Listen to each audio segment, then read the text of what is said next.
This is Jonathan Ferguson, the Keeper of Firearms and Artillery at the Royal Armouries Museum in the UK, which houses a collection of thousands of iconic weapons from throughout history. And on today's episode, we're looking back at 2023 and some of Jonathan's favourite weapons and games from the last year. What I'm getting at is, I have my nitpicks over this. Without having access to the real gun or the real drawings, this is as good as you're going to do. Jonathan and the whole team here at GameSpot just want to say thank you to everyone who's watched the show over the last year. As always, we really appreciate your support. And if you enjoy this kind of content, make sure to keep an eye on our new series of Loadout, a show where we take a look at the history and impact of some of the most iconic weapons in gaming, from the Thompson and SA-80 to grenade launchers and Glocks. Jonathan will be making plenty of appearances over on that show too, so make sure to check that out. Right, let's take a look at some of the highlights of 2023.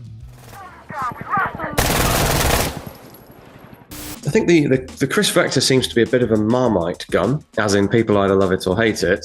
I'm kind of torn on it. It's, technically speaking, the fact that people are trying to innovate, change designs, that basic designs and systems of operation that we've had for the better part of a century is great. Looks very unusual and cool, depending on your point of view. Whatever else it does, the fact that it's the 45 ACP variant that we see here, very high rate of fire, very controllable. Again, to what extent the or downward recoil system mitigates recoil, which it does, but the extent of that is perhaps arguable. Regardless of that, it's controllable. The sort of form factor of the gun and the way you're able to sort of handle it and keep it on target, it's very high rate of fire for a relatively high recoil cartridge, for a pistol cartridge. It's cumulative, and we see that with the game gun. It's pushing back toward the shooter quite drastically, but it's not rising. The muzzle rise is not drastic, and that I think is a combination of their unusual bolt system, drops down into that big thick housing underneath rather than coming straight back.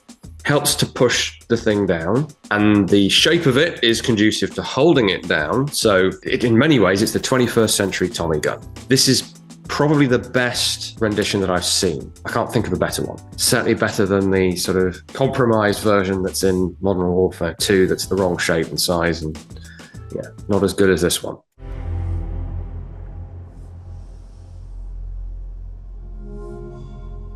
Right, there might be more, but the other stocked pistol in this game we've got here. In fact, let me show you it in its stowed form. This is the Red 9 version of the broom handle Mauser, the C96. I'm sure you know this, but the Red 9, usually red, not always. Sometimes it's inlaid with black, sometimes it's not inlaid at all.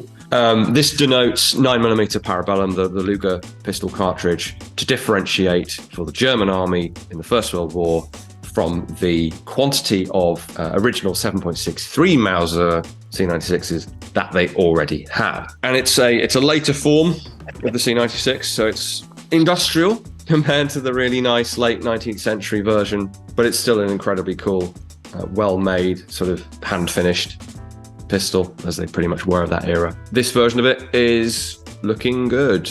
The version in the game is looking very sort of grey, but it's done well. It looks like wear. These guns that have been handled, shot, used, probably gone through a war, so it looks pretty realistic for that. Clearly put quite a bit of love into making this look pretty good.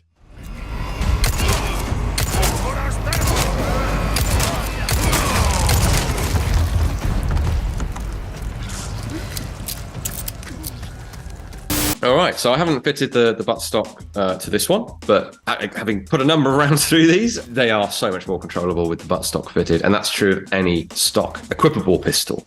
It giving you multiple points of contact. Suddenly you go from something that's trying to do this to something that can't do that. Your shoulders stopping it, your cheeks on the buttstock as well. It's incredibly stable. Recoil control it's just not a problem at all with either of the cartridges that this is chambered for. You can fire rapidly and accurately and at greater distance and all of that. It turns it into not a true carbine, obviously, but a pistol carbine, and it is way more capable. But it's a trade-off. Do you want the buttstock fitted to turn it into a sort of not very good rifle, or do you want to try and use it as, and I love these things, but a not very good pistol?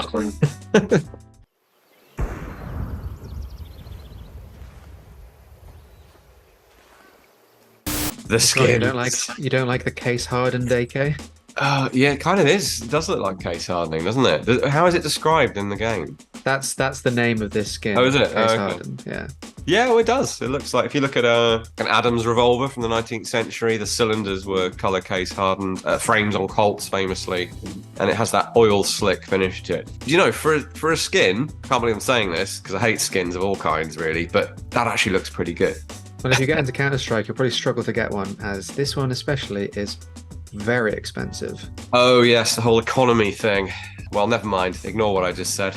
I tell you what, would you like to guess how much this one is at the minute? Based on the drama in your voice, I'm going to say £100. So a certain pattern of this skin, the highest it's ever been sold for, because the colors can move around the gun depending on like certain variables. So some can have more blue one, and that's more desirable. The most expensive one, $400,000.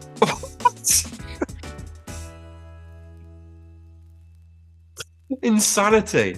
So the AK was sold for $400,000, but it was also to do with the stickers that are on the AK being like a certain rarity and price as well. But yeah, if you wanted that exact color combination with that exact amount of blue, whatever, you're going to spend a lot of money. The skin by itself, I think on Steam, if you wanted a stat track case-hardened factory new AK-47, the stat track is the thing in game that counts the kills. It's £1,000. So 10 times what I thought it would be. At minimum, 10 times what you thought it was going to be.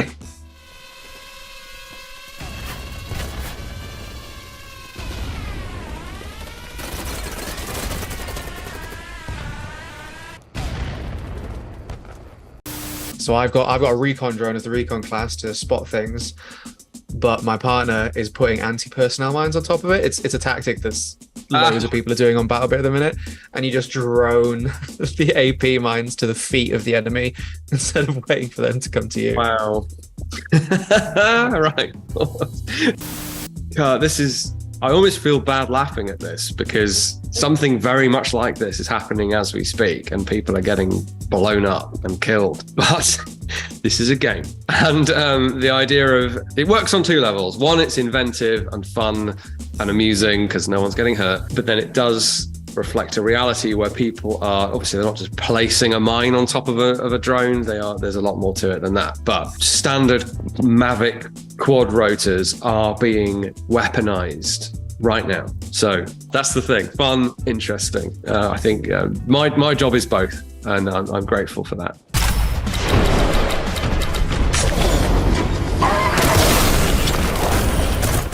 Okay, pause there. Now, I've heard of a Meltagun. They're mostly used as like anti-armor, anti-tank. And okay. I don't know if the laws change, but from memory, they either work by shooting a cone of like fusion energy, or focusing like microwaves to agitate the atoms, basically. But in layman's, big hot thing, punch hot hole through other thing. That's all you need to know. I think you should use that clip in a video.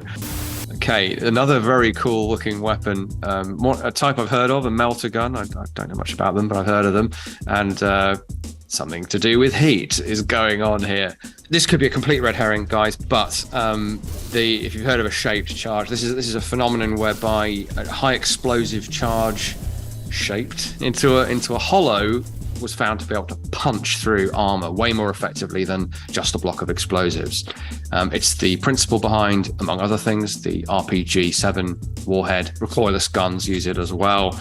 And there's a lot of heat involved, but it is not using heat to punch through the armor, despite the acronym High Explosive Anti-Tank. Now, this is clearly an anti-armor weapon.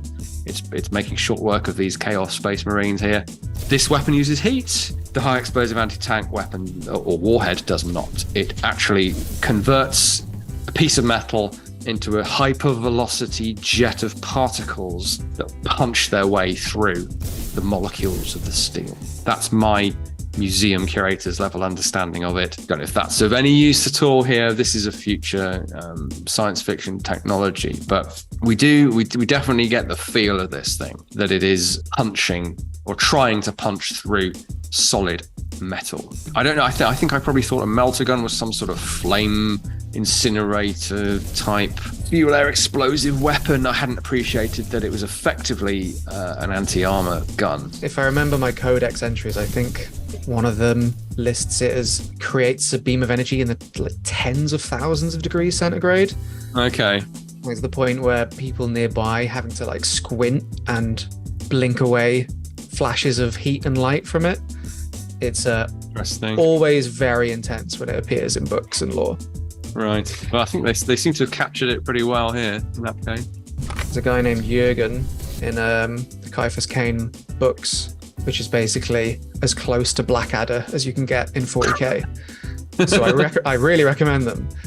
Okay. And he's on more than one occasion just blown a demon in half with this thing. This is probably a rabbit hole I can ill afford to go down.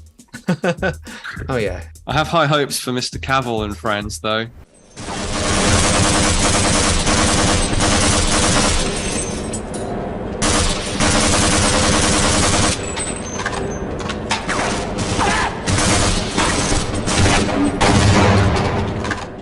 Right, this is a quirky bit of video game gun history in that when I first played Half-Life, the iconic MP5 with underbarrel grenade launcher was perhaps the most memorable weapon in the game.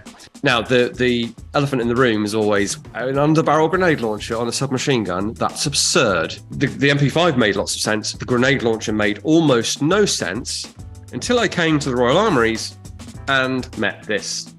Saw it on the wall and just almost literally boggled. Somebody had made a launcher for an MP5. I think I then tried to rationalize it and go, it must be a flare launcher. Nope, this is... I mean, it may not just have been for lethal purpose, but primarily it's a 40mm grenade launcher for an MP5, almost identical to the Half-Life gun. So this is incredibly cool. This was made by a UK company called Istech and was sort of shopped around along with a version for full-length rifles. And long story short, or not very long story shorter still, wasn't successful. Wasn't sold as far as I know. There's no firing mechanism modeled on the gun, if I remember rightly. But on the real thing, you have to reach under here. And it is a double action trigger, which is pretty common for UGLs. So there we are. The Half-Life MP5 kind of exists. If you'd like to find out more about this, we will have Royal Armouries What Is This Weapon video up by now, where you can get a little bit more information on this. Ethan! Where is that damn tin can? I think this might be the most interesting gun in the game because of the obvious parallels they're trying to draw with the M1 Garand. It's even called the M1000. So what are the similarities? Well, that's the main one. We've got the ping. We've got a version of the mechanism. It's not bang on the same by any means. There's a weird flip up bit behind the breech that I don't know what that's doing. The cocking handle folds in and out for no obvious reason, like it's locking something in place. That's redundant, you don't need that. There's a hint of M1 other than the feed mechanism with the open top and the closed bolt system, with the drum of the rear sight. So we have an iron sight, aperture iron sight that's with protectors and the drum. So that's all extrapolated from the rear sight on the real gun, I think. It's pretty heavily extrapolated from the Garand, but the more I look, the more I see features. We have got the hint of the gas block at the front and of the gas piston under the barrel, which is what drives this operating rod and therefore the bolt back to do its job. So it's an M1 Garand in space. Insert as many A's in the word space as you wish. Very quick word.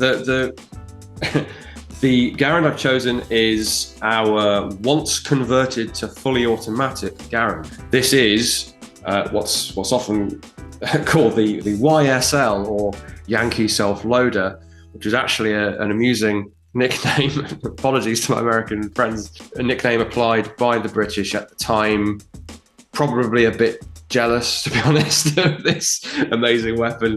to all M1 Garand, but this one has the name has stuck because it's specifically referenced in the documentation under that nickname. And thanks to a valued new contact of ours, John Bolland, he has 3D printed for us the missing parts for this that would allow us, in theory, to make it fully automatic again, which is really exciting. And even if we were not to shoot it, we can at least show the missing parts, and we can even install them in the gun. So I'm hoping to, at the very least, install the parts. This is one of them, 3D printed in steel. It's amazing. I feel like I'm living in the future. Thank you, John.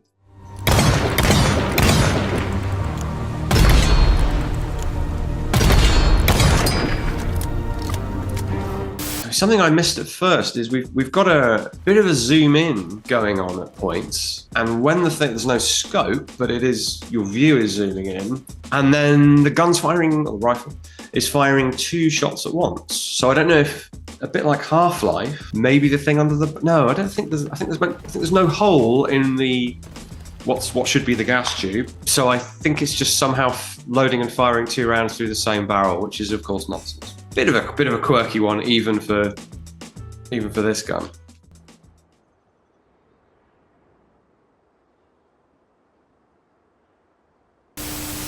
Okay, this is really cool. Just there's something about a grid array of gunfire that, well, that's completely new. I haven't seen that done in any media before. And believe it or not, it has a historical precedent. The Montigny Mitrailleuse, a very early machine gun. I think we can call it a machine gun because you don't, once you start firing it, it doesn't have to keep firing until it's empty. It is under the control of the firer. You can't really call it a machine gun if it all just fires when you press a button and you've got no control over it. Weapons like that go way back. And work in different ways, but the mitrailleuse would have had a block chamber that you insert into the breech, and it will fire in sequence. Not at this rate of fire, but I doubt the developers know what the mitrailleuse was or is. This is probably coincidence, but I love historical reflections like this. In terms of gameplay, I guess it's a bit like a shotgun spread, but with an automatic weapon. And a major cool factor, and again, it's this magnetically accelerated, it's like a very high rate of fire railgun type system. Unusual, interesting, fun, futuristic, with a weird historical parallel.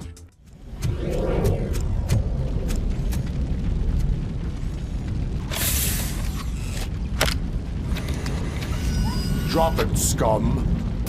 This is what we're here for. This is the Auto 9. Weird amount of debate over why it's called the Auto 9. I thought it's pretty damn obvious why it's called that. It's based on a 9mm pistol, so it's probably 9mm in universe. Here is a real auto, not really, it's not really real. This is the airsoft replica. So it's based on a 9mm pistol, I'll show you in a second.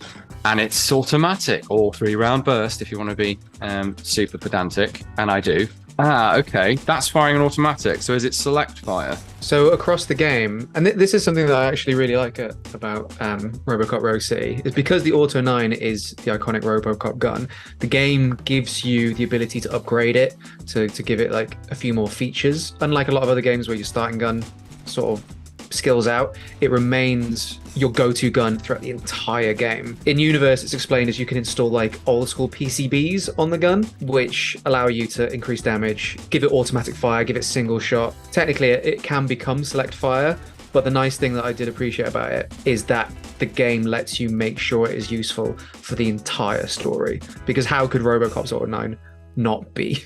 Excellent design decision. Yeah, no, that's music to my ears, to be quite honest. I was very concerned that this would get relegated. Randy Moore worked on this with Ed Neumeyer, terrible pronunciation, I suspect, and Paul Verhoeven as well, I believe, to create this iconic look with this additional sort of muzzle weight extension, a screw-in extended barrel, interestingly, because it only has to fire on blank. And they just added this semi-gutter sight housing with a pistol sight inside it, because otherwise, well, your Beretta sights have been negated. But the other addition is this extended grip to fit Robocop's hand better.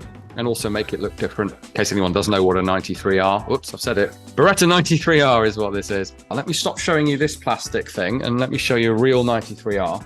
So this is the gun that Randy Moore had in his car. I don't know if he had the buttstock or not. Let's get rid of that because that was the first step in turning it into the Auto 9. I'm sure a lot of you know this from other video games in its unmodified form, and we can actually show it side by side. It's substantially, it is the same gun. They've removed the folding foregrip, which folds up. That's why, so this was great for Robocop's massive finger. That's originally so that you can get 2 fingers into it. Added that extension, that extended barrel, ports in the end for that, what they call a bow tie shaped flash. That's a real practical effect in camera. Now, they also, in the movie, Mr. Moore came up with a 7-round ratchet somehow. I'm not sure how he managed to fit that in, but he did. And a full auto version as well. So the fact that full auto is in the game does reflect the movie. So the movie guns did 3 or 7 or full auto, depending on how they were set up before a scene. Fascinating movie guns, second only for me to the pulse rifle from Aliens.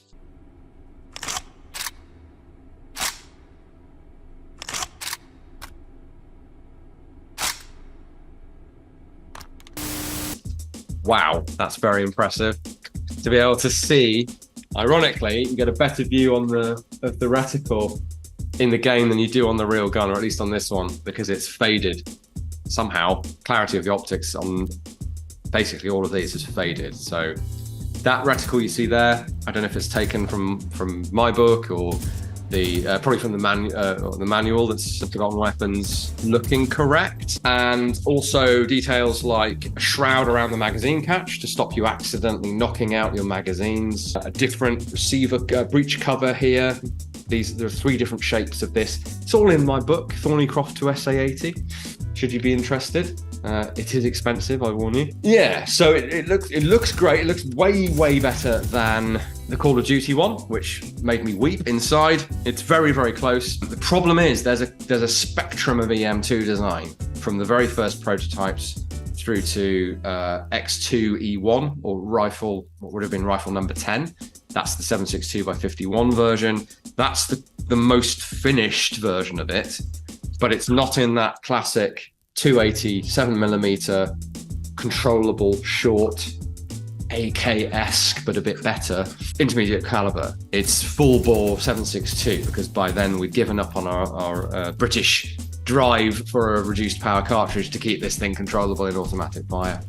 I'm going off on a ramble now, but it's just really nice to see the EM2 so well represented. But just to show you what I mean, guys, and some free consultancy for H3VR, which I happily give.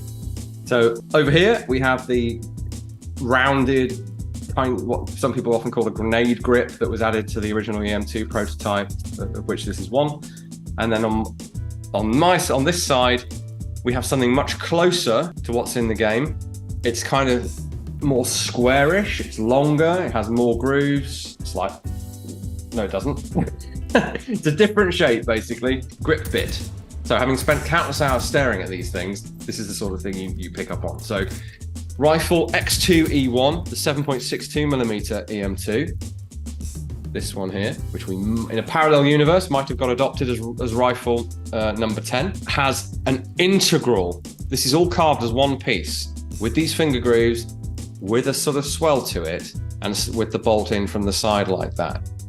And the grooves go all the way up here. The original one is a separate piece of wood glued on, and the grooves stop, hard stop at that line where it's glued on. The handguard in the game is a hybrid of the two. So they've gone for the shape of the X2E1. Maybe they've read that it was what would have been adopted on the service rifle, regardless of the caliber, but they've modeled it like it's a separate piece.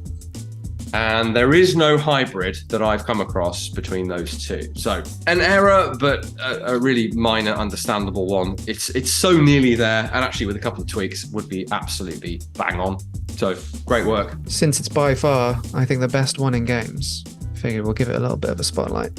Yeah, I mean, what I would say is, I think so the breech cover is the original EM2 design, the safety selector is the original design, it doesn't have the shroud, which matches the original design, and it appears to be in, what caliber does it say it's in? 280 British, so it does feature the caliber. What they've done is gather the reference materials they can find online and come up with, frankly, the best job you could possibly do without modeling an example in hand or taking insane levels of photos of a real one and making that example, or getting the drawings and a load of photo references and creating an idealized rifle number 9. So what I'm getting at is I have my nitpicks over this. Without having access to the real gun or the real drawings, this is as good as you're going to do. And pretty much, I think that's fair to say. Thanks again for watching. If you enjoy this kind of content, please make sure to like this video and subscribe to the channel, as we'll have new episodes of Firearms Expert Reacts every Saturday and new episodes of Loadout every Sunday. Of course, check out the links in the description of this video if you want to help support the Royal Armouries, and we'll catch you in the next one.